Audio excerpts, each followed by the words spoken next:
Bueno, em, hoy comenzamos con este, o sea, ya hemos terminado con los problemitas. Por supuesto, ustedes tienen que hacer los problemas, rever lo de lo que corresponde a, a todo lo que sería curva, ¿no? Curva de neutralización en situaciones complejas, como le llamaba el título. Y hoy empezamos con lo que es la quelatometría. En realidad, el tema, o sea, se ve desde acá porque la otra parte, porque esta es la volumetría de formación de complejo, este, en la volumetría de formación de complejo, ahí están entrando las chicas. Hola, hola chicas, ¿cómo les va? Hola, Eh, profe. recién, recién estamos empezando, ¿no? Recién estamos dando los primeros parámetros. Lo que le decía era que este tema, este temita, por ejemplo, hay algo antes de esto que sería también, ¿no? La formación de complejos, la argentimetría, la mercurimetría, pero eso no lo vemos, ¿ah? O por lo menos no se ve para este parcial. Quizás lo que no se ve para los parciales, ellos lo agregan después para ese tercer parcial, para para los chicos que estén en condiciones de promocionar, ¿ah? Entonces, ¿qué es lo que se ve acá ahora? Se ve lo que es la quelatometría. Y ese es el tema que nos toca hoy, ¿no? La quelatometría. La quelometría justamente es una rama, como dice, de la volumetría de formación de complejo que utiliza esos ligandos polidentados, ¿sí? Utiliza los ligandos polidentados que se conocen como agentes quelantes, para la valoración de metales pesados, ¿sí? De esa manera forman complejos que son muy estables en una relación molar uno a uno, y justamente eso se llaman quelatos. O sea, el agente, el ligando polidentado es el agente quelante, y el complejo que ellos forman con un metal, generalmente estos metales pesados, se llaman justamente, o metales, ¿no? Para la determinación de metales, de iones metálicos, el complejo que ellos forman, que se llaman quelatos, ¿ah? Que por supuesto son complejos más estables que los complejos simples. Bueno, y justamente este es el comportamiento, es una de las ventajas, dice, de esta sustancia que se llaman agentes quelantes frente a un complejo común, como los casos anteriores. ¿Ah? Que por supuesto esos casos anteriores, que la argentimetría, la mercurimetría, eso no, eso seguramente, como no se los ve acá, se lo va a ver seguramente para el tercer parcial. ¿Ah? Bien, entonces vamos a ver el agente quelante más utilizado, y en este caso el que vamos a utilizar nosotros es el hepta. El hepta es el ácido etilendiamino tetracético. Esta es la forma química, ¿ves? Etilendiamino, o sea, tengo un etilén con dos grupos amino y cuatro ácidos acéticos, ¿ves? Por eso el nombre, ¿ves? Etilendiamino tetraacético. Eso es lo que tenemos. Justamente acá me explica un poquito. Las aminas terciarias, dice que contiene el ácido carboxílico, forman quelato. Bueno, acá está, ¿ves? Una amina terciaria tiene los grupos carboxílicos. Bueno, es el detalle, ¿no? Ahí tenemos el hepta, la estructura química del hepta. Y algo para tener en cuenta, tiene cuatro grupos carboxílicos, o sea que este agente quelante es un compuesto ácido, o sea, tiene los distintos equilibrios. ¿Ah? Es un ligando hexadentado, se le llama, porque es decir, que por 6 puntos de coordinación, ¿no es cierto? Se unen justamente, lo unen a lo que sería el metal, ¿sí?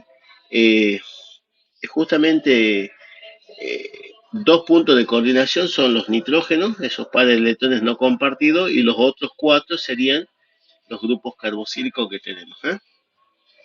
Entonces ahí tenemos justamente esos puntos de coordinación que va a presentar este, el éter, que también se llama bercenato. También se llama bercenato, es el ácido tetraprótico débil que se simboliza con HAB corta, porque de bersenato. O sea, decir hepta o bersenato va a ser lo mismo. Bueno, tiene 4 protones, por lo tanto hay 4 disociaciones. Por supuesto, siempre la primera disociación como ácido es el ácido más fuerte, ¿no? La primera es más fuerte que la segunda, la tercera y así, ¿ve? Tienen la K1, 1 por 10 a la menos 2. La segunda disociación K2, 2,1 por 10 a la menos 3. La tercera por 10 a la menos 7 y la cuarta por 10 a la menos 11. Acá es cómo se lo usa el bersenato, ¿no? Lepta presenta el inconveniente de su baja solubilidad en agua. Y ese es uno de los problemitas que tiene acá. Entonces la sal tetrazódica dice que es la más soluble, o sea, la última, la sal tetrazódica, que es la más soluble, pero se hidroliza, pero se hidroliza fácilmente, lo que limita su uso. Su uso es limitado. Generalmente se usa la sal disódica por ser bastante soluble y su hidrólisis es limitada, o sea que se usa la sal disódica, la segunda disociación. La primera no, porque es, o sea, es no, en ese caso es poco soluble la primera. La segunda disociación como una sal disódica es la más soluble y es la que se utiliza en este caso. Entonces siempre la vamos a usar como sal disódica porque es más soluble y se hidroliza poco. Así que eso tenemos que tener en cuenta acá. Esta sal, dice, se vende comercialmente, ¿no? Se expende, dice, con diferentes nombres como barcenato, sequetrene, por eso que diga hepta o barcenato para nosotros va a ser lo mismo. Este reactivo comúnmente usado, dice, se presenta, dice, con dos moléculas de agua y es un patrón secundario. O sea que el barcenato está dihidratado, y por eso es un patrón secundario. O sea, como es un patrón secundario, yo cuando prepare la solución, una solución aproximadamente 0,1 normal, la vamos a tener que estandarizar. Las soluciones de barcenato son estables y se deben, dice, conservar en recipiente plástico, ya que el vidrio, dice, puede ceder cationes a la solución y alterar su concentración. Bien. Y acá tenemos justamente las especies iónicas del hepta, y al igual que lo hicimos con el ácido fosfórico, con el ácido carbónico también, ¿no? Como acá tengo protones, tengo las disociaciones, ¿ves? Entonces empezamos cuando está totalmente protonada, ¿sí? Con los 4 protones. Entonces ese es el alfa 0, ¿no? Cuando tiene, o sea, triprótico el alfa 1, diprótico el alfa 2, monoprótico el alfa 3, y bueno, cuando está totalmente disociada el alfa 4. Y bueno, y como ya sabíamos esto cómo era, ¿no es cierto? Para calcular el alfa era, por supuesto, la concentración de S sobre lo inicial, ¿sí? Así era como lo teníamos de cada uno. Por lo tanto, ¿ves? Si yo quiero saber la concentración de la primera especie, era el alfa 0 por la concentración inicial, ¿no? Y así para el segundo va a ser el alfa 1 por lo inicial y así sucesivamente. Entonces, ¿cómo nosotros hacemos la especie iónica si nos toca hacer esto? Y como lo mismo, como tiene 4 protones, empezamos con abajo, ¿no es cierto? En el denominador, protón a la cuarta. Y de ahí quedaría más protón al cubo por K1, más protón al cuadrado por K1 y por K2, más protón a la 1, K1, K2 y K3, y al último K1, K2, K3 y K4. Ese sería justamente el total, y bueno, y arriba va a ir justamente lo que depende, ¿no? Si es el alfa 0, entonces el primero arriba sobre el total, si es el alfa 1, el segundo término arriba sobre el total, y así sucesivamente, ¿no? El alfa 1, el alfa 2 era el tercer término arriba sobre el total, el alfa 3 sería el cuarto término arriba sobre el total, y el alfa 4 el último término arriba sobre el total, ¿sí? Y ahí teníamos nosotros cómo calculamos las especies iónicas. Vamos hasta acá, chicos. Vamos con este temita. Sí, Sí, profe. profe. Perfecto. Ve que, o sea, un poco es para que veamos, sí, pero es lo mismo que hicimos, sí. O sea, no nos tenemos que asustar cómo se calcula esto y se hace, ¿no? Y por supuesto depende del pH, ¿ve?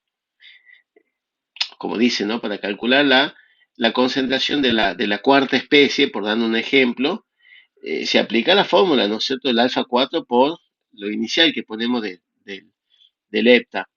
El inicial es el dato y el alfa 4 lo calculamos con la fórmula, ¿eh?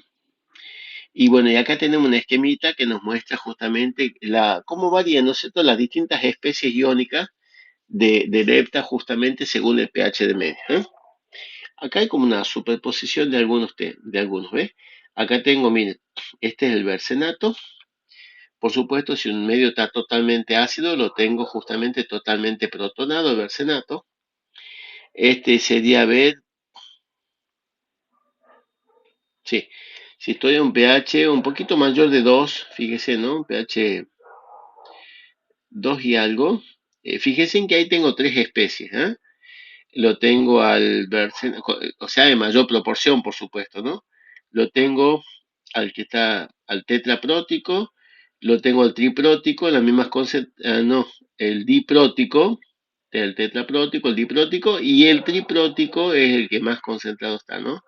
0,5, los otros dos seguramente son 0,25 cada uno, porque la suma, el total, me tiene que dar 1. Ahora, por ejemplo, si estoy a un pH un poquito mayor de 4, entre 4 y 5, ponerle 4,5, el que predomina va a ser el diprótico, ¿eh? Y los otros seguramente van a estar en muy bajas proporciones. Eso es del gráfico, pero eso nosotros lo podemos calcular, se puede calcular porque ellos nos dan ejemplo o ejercicio para hacer eso. Por ejemplo, a ver, acá tenemos un ejemplo, dice la solución de hepta, dice titulada, se usa para la determinación, dice, de la dureza total de agua. Claro, nosotros para qué lo vamos a utilizar al hepta para determinar dureza total de agua. Recuerden que la dureza del agua es el exceso de iones calcio y magnesio, ¿no? Y bueno, la dureza total es la sumatoria de todo el calcio y magnesio que tenga el agua. La técnica se lleva a cabo, dice, con concentraciones en el orden de 0,01 molar y a un pH de 10, ¿ah? Eso significa que la concentración protón es 10 a la menos 10. En ese valor de pH se puede calcular, dice, las concentraciones de las especies predominantes. Y veamos, a pH más o menos de 10, 8, 9, 10. ¿Cuáles son las especies que predominan? Y bueno, sería el que está monoprotonado y el que está totalmente desprotonado, ¿ah? Casi tendríamos, bueno, eso es un buffer, casi tenemos 50% de cada uno de ellos, ¿eh? O sea, esas son ¿ve? Ahí está. Son las especies principales, ¿ve? Como se observa en la figura de distribución, dice, de las especies de lepta en función de pH, predominan a pH 10 las especies, como le decía, ¿eh? A ver, no, acá se han equivocado. No, no se han equivocado, no. O sea, lo único que se han equivocado es ponerlo al hidrógeno para acá. El hidrógeno este va acá y la carga negativa es del arsenato, ¿no? Es hidrógeno, sería así. Así, esto estaría bien escrito, ¿ves? Hidrógeno, arsenato con tres cargas negativas. Esas son las dos especies, por lo que se debe calcular el alfa 3 y el alfa 4, ¿eh? Bueno, y acá tiene los cálculos generalmente. Se calcula el alfa 3, dice, con la expresión vista y da el siguiente valor. Claro, otra cosita que lo mejor es primero calculen lo de abajo, hacen el total y recién pongan lo de arriba y lo dividen en total como me dio acá, ¿eh? En algunos casos este último valor es tan pequeñito que se los puede despreciar, ¿eh? Ustedes hagan el cálculo con todo completo y sin este último ya van a ver que el valor es prácticamente lo mismo, ¿eh? No varía acá. Entonces, bueno, el alfa 3 me da 0,649. Recuerden que esto es un número fraccionario. Si lo quiero saber en porcentaje, a esto lo multiplicamos por 100 y me da un 64,6% de la especie monoprótica, y de la otra me va a dar, ajá, 0,355, 35,5% de la especie totalmente disociada, ¿no? ¿Eso cuándo? Cuando estamos un pH de 10 y cuando la concentración inicial del EPTA es 0,01 molar. ¿Estamos hasta ahí más o menos, chicos, con esto? Sí, profe. Perfecto, ¿no? Es una de las cosas que cuando nos toque hacer problemita vamos a hacer, ¿sí? Y bueno, y como les dice acá, luego se calcula la concentración de cada una de las especies y yo necesito, que es el alfa por la concentración inicial, en este caso del totalmente sustituido, ¿ah? Bueno, la otra especie iónica prácticamente no existe en la pH 10 y si uno lo calcula ya van a ver que los alfas son muy pequeñitos y eso me dice justamente que prácticamente no existe. Bueno, complejo de lepta con metales. Bueno, ahí está más o menos la estructura que presenta el lepta y ahí está el metal, ¿cierto? Es siempre la relación uno a uno, ¿eh? Este dibujito, obvio que no tenemos que hacerlo. Ese dibujito nos muestra simplemente para ver cómo se forma el complejo este, ¿eh? La relación siempre es uno a uno, ¿eh? Un ion metálico con una molécula de lepta, ¿no? Así es. La reacción general de formación del complejo se la expresa de esta manera. Entre ese ion metálico y la sal disódica se puede escribir de esta forma: metal más el bercenato, ve que es el diprótico, ¿no es cierto? Ve que hay un desplazamiento, el metal lo desplaza los protones, me da el complejo del lepta con el metal más dos protones. ¿Esto qué significa, no? Como se libera protón, esto significa que depende del pH, ¿eh? O sea que el equilibrio que yo voy a tener acá va a depender del pH. Acá tengo la K de formación, ¿no? Producto subreactivo. Entonces, si bien el lepta reacciona con muchos metales, ¿no es cierto? Con muchos metales, ¿cómo podemos lograr nosotros que sea una reacción específica? ¿Sí? Regulando el pH, ¿eh? O sea, variando el pH y según el pH lo vamos a utilizar para un cation o para otro.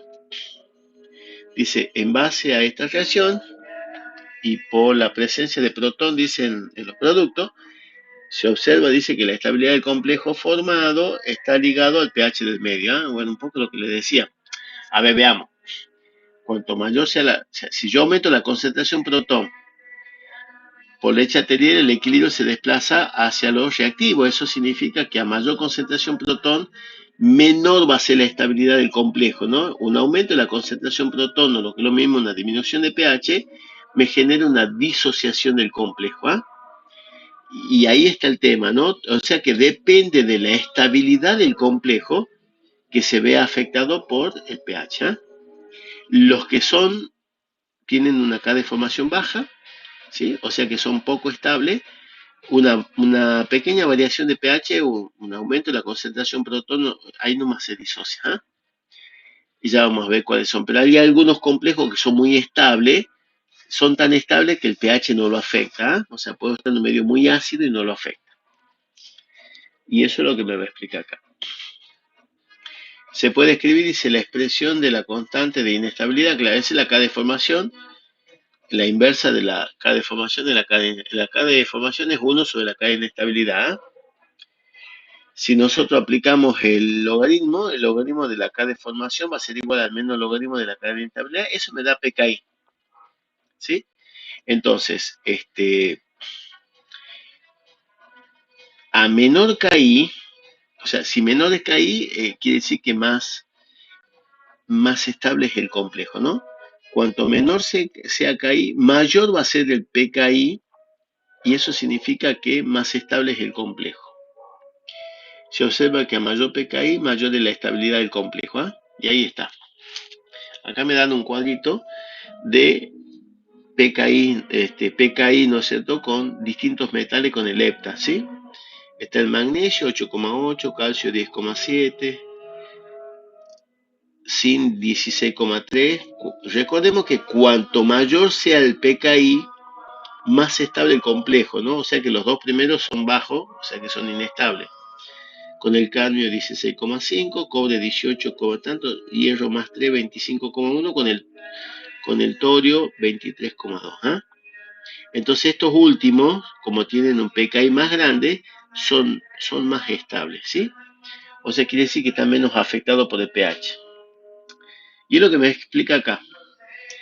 En la tablita 1 dice, se indican los valores de pKi para diferentes quelatos metal-hepta y se ve que tienden, dice, a tener valores mayores para cationes con cargas positivas mayores. ¿Ah? Claro, el torio más 4 tiene un pKi más grande, el hierro más 3 también, ¿ves? O sea, eso es como la analogía que han visto. Forma un complejo, dice, muy estable y se valoran a pH de 2. Claro, un pH ácido hace que la mayoría de los complejos con el hepta metal se disocien. Pero entonces se hace específico para el torio, para el hierro. ¿Ah? En cambio, si yo tengo que valorarlo al calcio, ¿sí? Y otros iones divalentes, como el magnesio también, el pH, ¿no es cierto?, del medio debe ser alcalino, entre 7 y 11. ¿Ah? ¿Por qué? Porque la acidez disocia el complejo. ¿No? Entonces ahí está. Variando el pH, chicos, nosotros podemos trabajar con la estabilidad que presenta el, el ETA, ¿no es cierto? Y lo hacemos específico para cada metal. Entonces, concluyendo, cuando nosotros tenemos metales, ¿no es cierto?, que forman complejos menos estables, como sabemos, porque los pKi son más bajos, se ven afectados por el pH. ¿Y cómo lo valoramos? Un pH alcalino. Pero cuando tenemos metales que forman con el hepta, complejo muy estable, como sabemos, porque el pKi es grande, el pH no lo afecta, entonces podemos trabajar un pH ácido porque ellos son estables, pH ácido, mientras que el resto se disocia y de esa manera se hace específico para un determinado tipo de ion. Bien, este, vamos hasta acá más o menos con esto. O sea, ¿qué es lo que dijimos hasta acá? Dijimos que el hepta se utiliza justamente para la valoración de metales, ¿sí?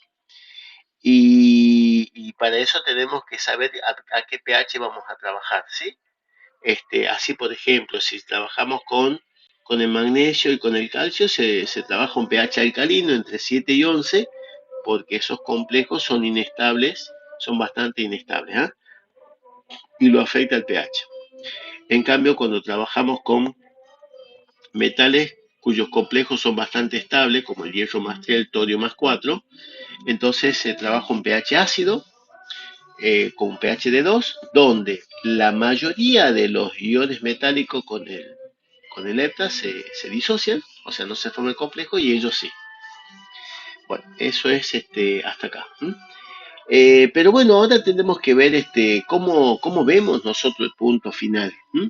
O sea, ¿qué utilizamos para ver? Porque cuando vimos la volumetría de neutralización, justamente veíamos los indicadores de neutralización, ¿no? Rojo de metilo, verde bromocresol, ferrotalaína.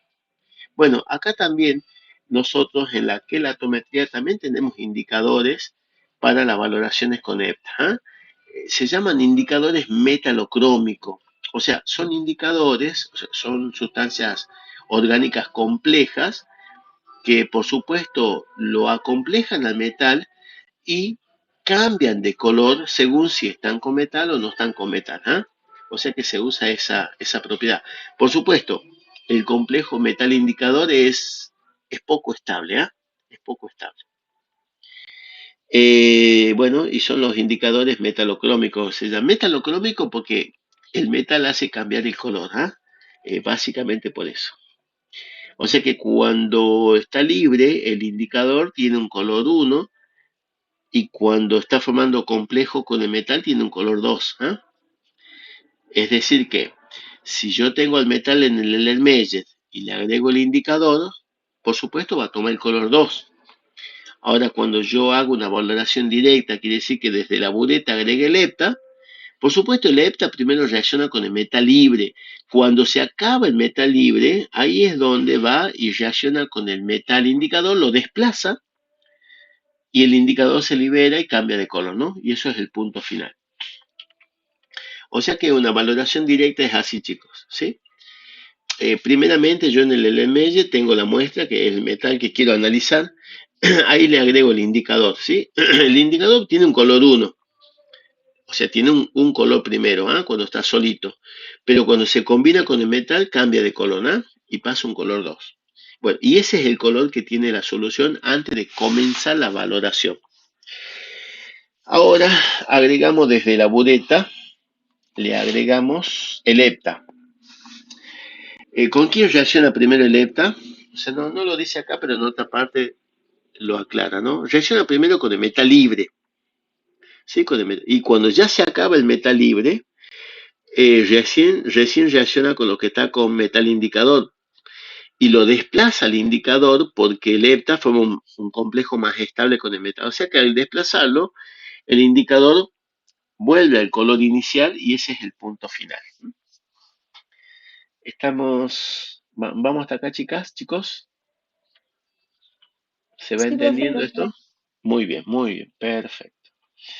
Bueno, los indicadores metalocrómicos que tenemos acá son dos los que vamos a utilizar. Básicamente es el negro de diocromo T y la murexida, ¿no? Son esos dos, hay otro. Ahí me habla del naranja de silenol, calcón. Bueno, eso no me interesa. Estos son los dos que se utilizan, ¿sí? El negro de diocromo T, que se lo simboliza con net, y la murexida. ¿Ah?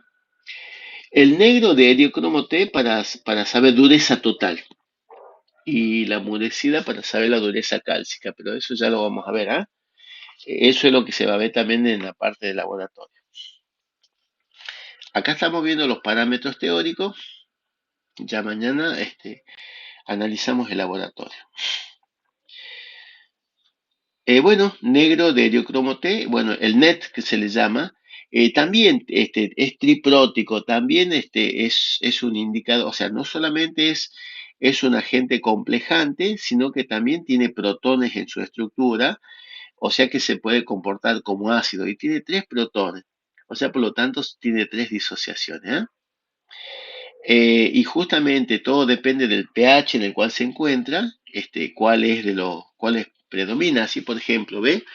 En la primera disociación se predomina cuando el pH es menor de 6 y toma color rojo. ¿Eh? En la segunda disociación es un pH entre 7 y 11, ¿no? Y ya toma de color azul. Y si el pH ya es, o sea, en la tercera disociación, pero un pH que sea mayor que 11 y va a tomar color naranja el indicador. ¿Eh? Entonces, bueno, dice en la figura 5, bueno, ahí está la estructura química del NET. No nos piden esto, ¿no? Esto no nos pide. Solo nos muestra nada más. O sea, lo que nosotros tenemos que saber justamente es esto, que tiene tres ácidos, tres disociaciones, y por lo tanto uno también puede determinar las especies iónicas de este indicador según el pH del medio. Algo importante de lo que me dice acá. El NET dice es insoluble en agua y las soluciones alcohólicas son poco estables, por lo que es más práctico usarlo en dispersiones sólidas, en concentraciones 1 en 100 o 1 en 200 en cloruro de sodio o cloruro de potasio. Entonces, cuando nosotros lo nombremos al NET, decimos se utiliza NET en una dispersión sólida, 1 en 100 o 1 en 200 en cloruro de sodio o cloruro de potasio. Puedo nombrar uno de los dos nada más, ¿eh? Porque así, en esas condiciones es estable el NET. En el comercio, dice, se consiguen pastillas, tampón indicador, o sea que ya tiene el pH adecuado para ser utilizado, como su nombre lo indica, al disolvente en la solución a valorar, proveen el pH adecuado, dice, y el indicador. ¿Ah? Por ejemplo, el indicador del NET se los recomienda para valorar magnesio, bario, cadmio, zinc, ¿no? En un ámbito de pH entre 8 y 10. Perdón, 8 y 11. ¿Eh? Ahí está. Para eso sirve el NET. Para determinar estos iones metálicos con más 2 en un pH entre 8 y 11. O sea que se puede valorar cualquiera de ellos. ¿Eh? En estas condiciones, dice, los complejos metal indicador formados, dice, son de color rojizo. Y al desplazar el hepta, dice, al indicador de dicho complejo, aparece color azul. O sea, azul es cuando el indicador está libre, ¿sí? Y rojizo es cuando está formando el complejo metal indicador, ¿ah? Entonces, ¿ves? Cuando está el indicador solo con el metal, o sea, cuando yo agrego metal, cuando tengo metal agrego indicador, el indicador es azul, cuando se acompleja con el metal pasa rojo.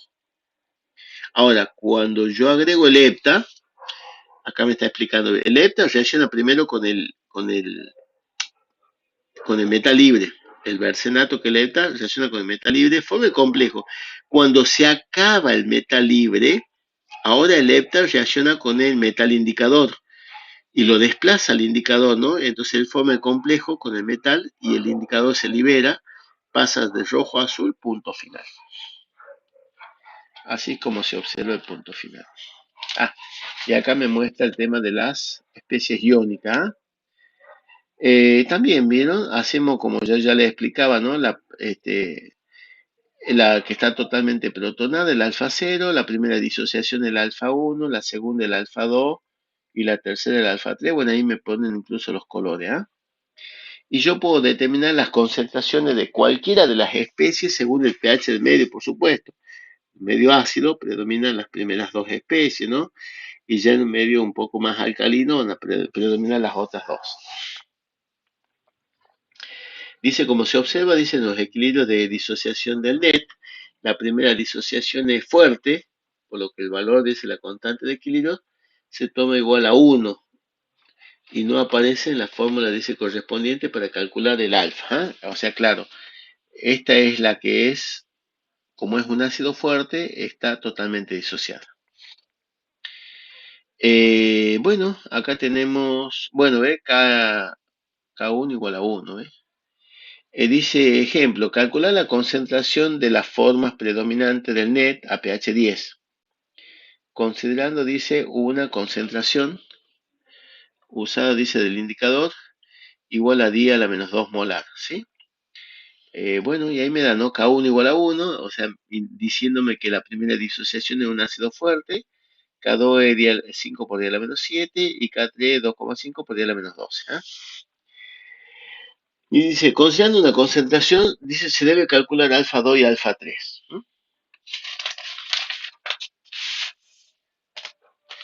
Y entonces ahí tenemos, ¿sí? Bueno, y ahí tenemos los ejemplos de cálculo, ¿sí? Acá abajo en el total, ¿no es cierto? Como era con 3 protones, era el protón al cubo, era protón al cuadrado por K1, ¿ves que? Pero no está K1 porque K1 vale 1, chicos, por eso no está el K1, ¿no? Sí va, pero como vale 1 no se lo pone. Por eso, ¿ves? Más protón a la 1 por K1 y K2, pero no lo pongo K1 porque vale 1, por eso no va, ¿no? Pero es la misma técnica, más K1 por K2 por K3, pero ¿por qué no va K1? Porque vale 1. Estamos con esto, ¿no? ¿Me entienden lo que les voy diciendo, chicos, no? ¿Se entiende por Sí, qué no va profe. K1 acá? No? Bien, bien, porque vale 1, por eso nada más. Pero a veces uno no lo ve y dice, ¿y qué pasó? Bueno, y acá se hace lo mismo, ¿ve? O sea, se reemplaza y ya podemos calcular ya sea el alfa 2 o el alfa 3, como me está diciendo acá. ¿Eh? Para el alfa 2 era el segundo término arriba sobre el total, ¿sí? Bueno, en este caso me da 0,975, o sea, 97,5%, si un porcentaje, ¿eh? De eso. Y el alfa 3 ya me da 0,0, 2,44% sería el alfa 3 a ese pH considerado. ¿Eh? Em,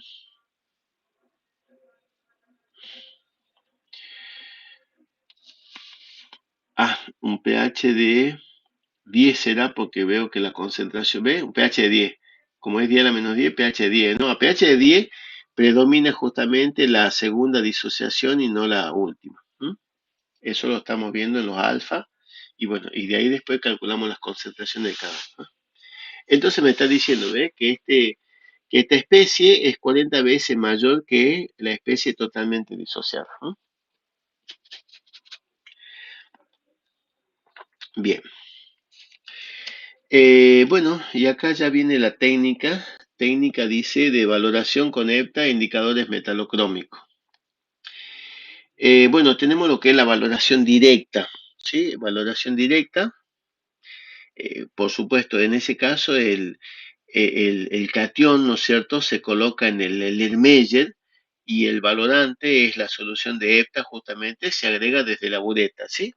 En este caso el catión dice en solución se valora con una solución titulada del hepta, ¿no? O sea, se determina cuál es el título. Y con un indicador apropiado, ¿sí? Ajustando las condiciones de la reacción, ¿no? Por ejemplo, si nosotros queremos hacer la titulación, la determinación, la valoración del magnesio, magnesio más 2, eso lo tenemos que hacer a pH 10 y usamos el NET. Pero si lo queremos determinar al níquel, ya el pH tiene que ser 9 y se hace con molexida, ¿ves? Y si es el torio más 4, ya se ha hecho un pH de 3 con el naranja de diselenol. O sea que las condiciones van cambiando, depende de cuál es el catión que yo quiero determinar, ¿ves? Y lo hago específico. Me dan ejemplo, ¿ves? Cobre más 2, pH de 6 con par, que es otro indicador, ¿sí? Dice, se puede usar, dice, un agente complejante auxiliar, tartratos, citratos, amoníaco, para impedir, dice, que el ion metálico, dice, precipite como hidróxido en medio alcalino antes de empezar la valoración con el hepta.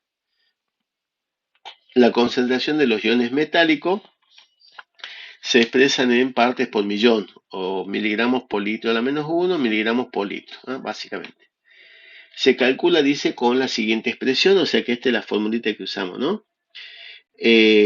Justamente las partes por millón, que son miligramos por litro a la menos 1, va a ser el T gastado del hepta por la molaridad del hepta por los milipeso atómico, quiere decir del metal, es el peso atómico pero expresado en miligramos, ¿sí?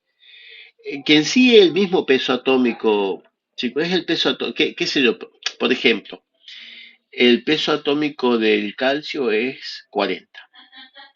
Si yo lo divido en 1000, ¿no es cierto? Me da, o sea, milipeso atómico me da 0,004. Pero si yo lo expreso en miligramos, es 40.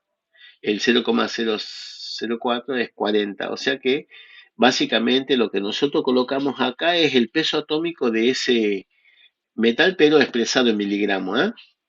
O sea, el milipeso atómico en miligramos es el mismo número en miligramos.